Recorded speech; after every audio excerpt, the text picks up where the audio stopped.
revue de presse d'Europe 1, Christophe Bordet ce matin. J'ai un peu la parole, enfin.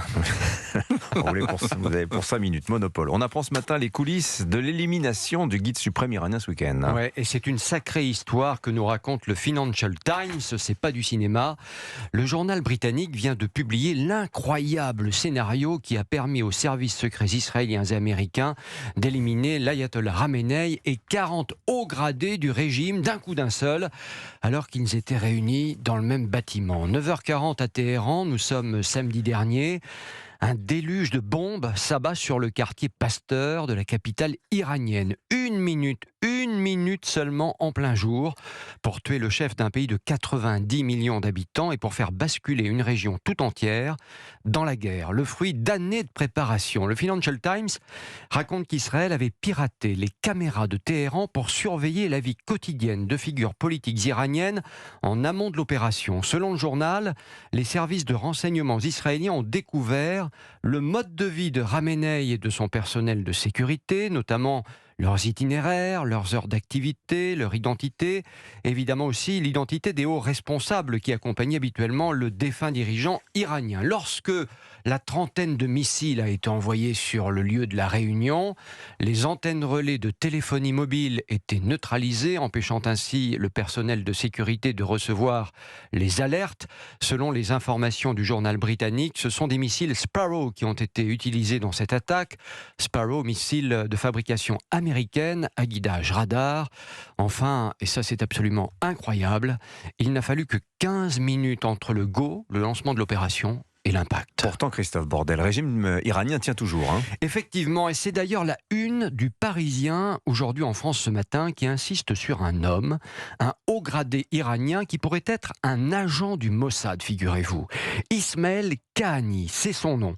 Pour certains à Téhéran, c'est peut-être lui la taupe, lui qui a aidé les services secrets étrangers à mener cette opération hors norme. Aucune preuve, mais à l'heure où il faut trouver un coupable, on s'étonne qu'il ait pu survivre à toutes les opérations menées par les grands ennemis de l'Iran depuis des mois. À chaque fois, il s'en sort. Soit il est très chanceux, soit il est très espion. S'amusent de nombreux Iraniens sur les réseaux sociaux, comme dans ce qu'il reste d'ailleurs des hauts lieux du pouvoir. Alors la guerre continue, les frappes sur l'Iran également, mais dans quel but ? C'est toute la question, et c'est la question que se pose ce matin le Figaro. Trump voulait remodeler la région en se débarrassant des mollahs, mais aujourd'hui, face à l'embrasement de la zone, ses objectifs semblent avoir été revus à la baisse.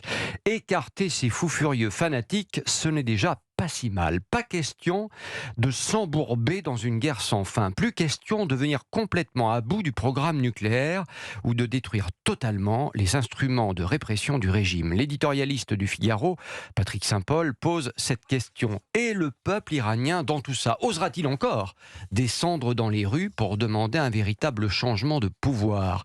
Ce jour-là, en tout cas, Trump pourra difficilement abandonner ce peuple sous le feu des gardiens de la révolution toujours présents, conclut le journaliste du Figaro. Allez, on va parler cinéma à présent. Ouais. Du ciné à la réalité. Laurent Lafitte, l'acteur, toujours sur son petit nuage une semaine après les Césars. Le César du meilleur acteur est attribué à Laurent Lafitte.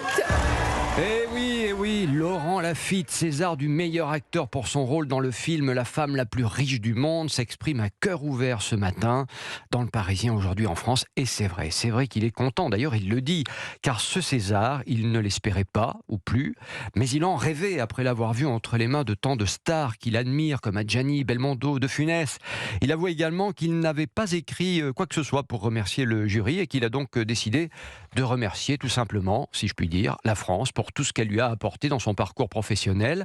Lafitte ne s'arrête jamais et il revient dès aujourd'hui dans les salles obscures, on l'a entendu tout à l'heure sur Europe 1, avec un nouveau film, Alter Ego, rôle pas simple où il joue un certain Alex, chauve, un peu comme vous Dimitri, et puis un autre Alex avec des cheveux, bref, lui face à son sosie, une histoire de jalousie capillaire. Lafitte l'avoue, ne plus avoir un poil sur le caillou quand on est un homme, ça fait peur, c'est stressant. Vous le vivez bien, vous Dimitri, ça va ? Alors j'en ai d'abord, merci. Tout petit peu, faut pas exagérer. Faut changer de lunettes, Christophe Bordet. Non, écoutez, je le vis extrêmement bien. Vous savez, je le vis très très bien. C'est une preuve de supériorité hormonale, tout simplement. Parce qu'il ne faut pas entendre. Oh, si vous le dites. Merci Christophe. Vivement qu'on soit chauve. Voilà, exactement, vous devriez. La revue de presse d'Europe 1 comme chaque matin. Merci Christophe.